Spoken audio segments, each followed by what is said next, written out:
Kaɗan daga cikin bidiyo yadda aka tattauna da shugabannin hafsoshin sojin horon shi da yadda za a bi tsari na yadda za su duk janye sojojinsu, yadda aka tattauna da hukumominmu na Nijar da sojojin Faransa ta yadda za su bi ƙa'idodi da dokokin da hukumominmu suka aminta da su, ta yadda za su abi hai su kwashe sojojinsu gaba ɗaya.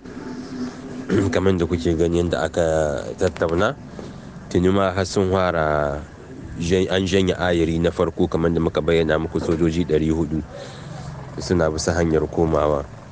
To za a ci gaba da bin tattaunawa da bin hanyoyi ta yadda za a sa tsari da kuma yadda za su bi har su bar Nijar cikin ƙa'idodi da hukumomin Nijar suka aminta da su. Wannan fotuna daga Burkina Faso ne, haɗin gwiwa ƙasar Rasha da ƙasar Burkina Faso. Wata muhimmiyar tawaga ta ƙasar Rasha da ta kasance a Wagadugu, babban birnin ƙasar Burkina Faso, inda za a yi wani aikin haɗin gwiwa tsakanin ƙasar Burkina Faso da ƙasar Risi. Tuni ma ƙasar Rasha har ta fara ba da taimako zuwa ga ƙasar Burkina Faso, wanda haɗin gwiwa ya ƙumshi baiwa Burkina makamai na zamani da kuma abin da ya shahi jiragen yaƙi, da abin da ya shahi makamai masu linzami, da abin da ya shahi bindigogi na zamani, da abin da ya shahi horo, da abin da ya shahi gaba ɗaya aikin soji, haɗin gwiwa tsakanin ƙasashen guda biyu, tarayyar Rasha da kuma jamhuriyar Burkina Faso, wanda tuni ƙasar ta Risi har ta fara bado gudunmuwarta na kayan aiki zuwa ga sojojin Burkina Faso.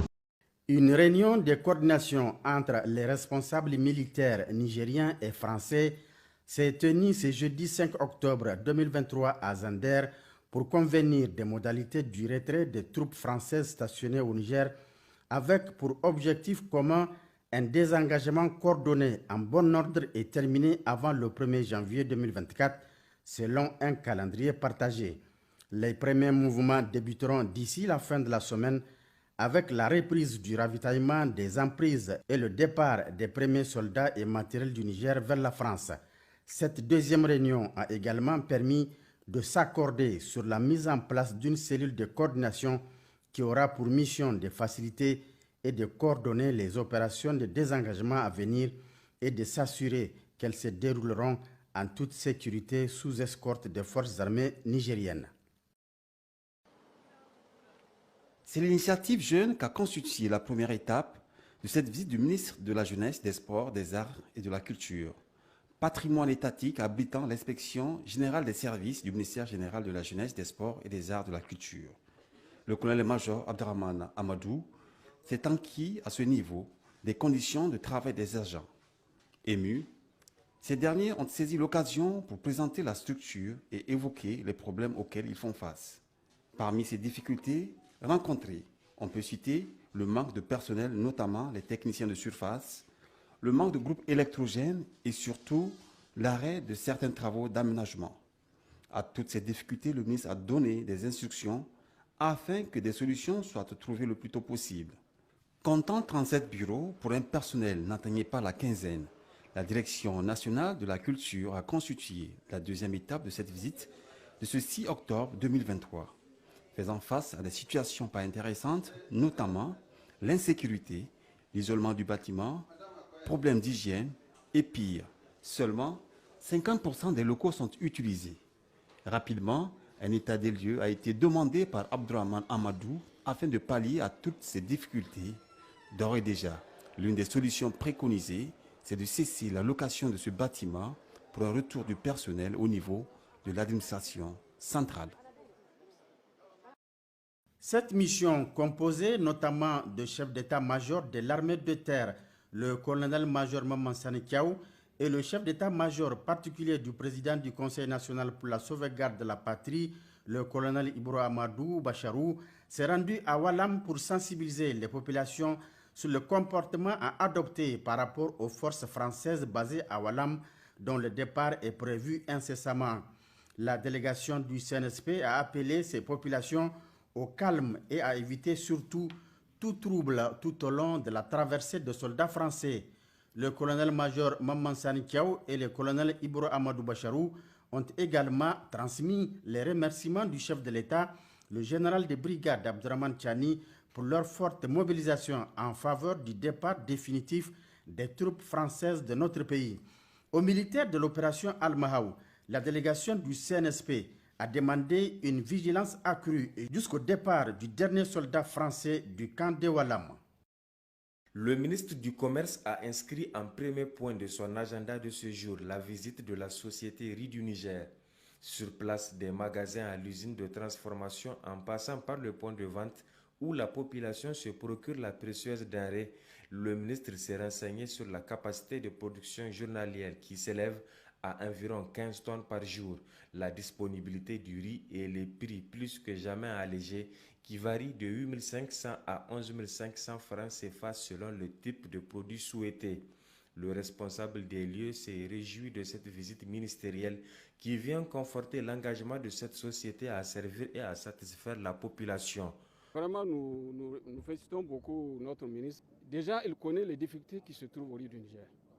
Et on remercie parce qu'il est venu voir comment est-ce que les usines sont en train de travailler et quelles mesures, quelles dispositions on est en train de prendre avec ce problème de riz qui est arrivé aujourd'hui.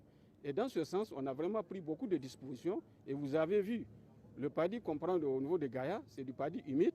Mais pour éviter d'avoir un temps mort, on est en train de sécher ce paddy-là pour que le paddy qu'on arrive à prendre aujourd'hui, une fois au magasin, on fait maximum 2 jours de séchage et pour pouvoir produire ça. Et c'est du riz qui fait directement 33.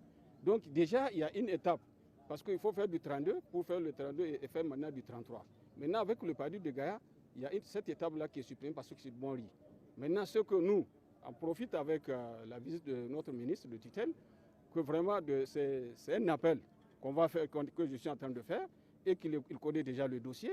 Pour l'année 2023, il y a déjà une subvention d'équilibre de 690 millions que l'État, les nouvelles autorités ont pris l'engagement de nous financer pour pouvoir prendre le maximum de paddy qui se trouve sur le territoire du Niger. Et pour éviter à ce que le producteur qui a fini sa production de tenter à vendre ça à nos voisins qui nous causent des problèmes aujourd'hui. Créée en 1967, la RINI produit environ 35 000 tonnes par an et avec les perspectives en vue et le soutien des autorités du Conseil national pour la sauvegarde de la patrie CNSP, cette société compte renforcer ses capacités pour concourir à l'atteinte de l'autosuffisance alimentaire.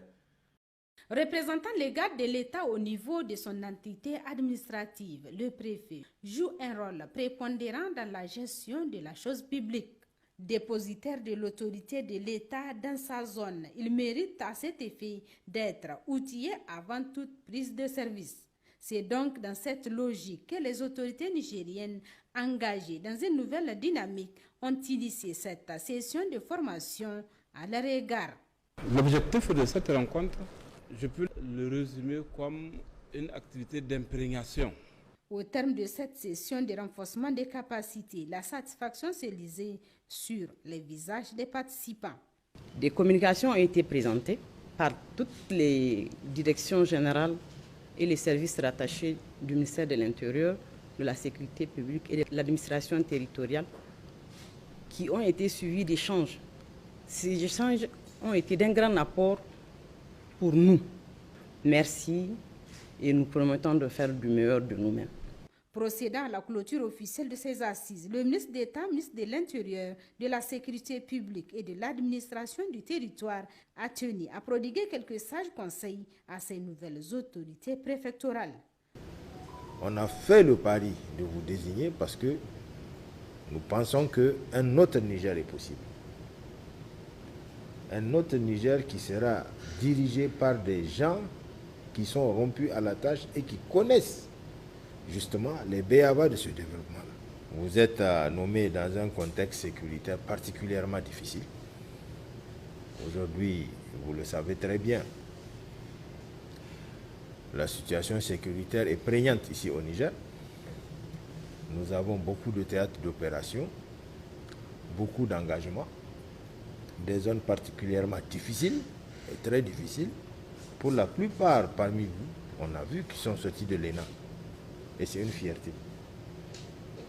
que ce soit nos administrateurs sortis de nos écoles qui portent notre développement. Donc vous devrez avoir la rigueur qu'il faut pour appréhender ces mesures sécuritaires, être attentif à cette population, impulser ce développement que nous attendons tous et être regardant par rapport à la gouvernance. Au terme de ces propos, le général Toumba, tout en les exhortant à prendre en considération les enseignements reçus, n'a pas manqué de souhaiter bon vent à ces nouveaux préfets qui vont prendre service incessamment.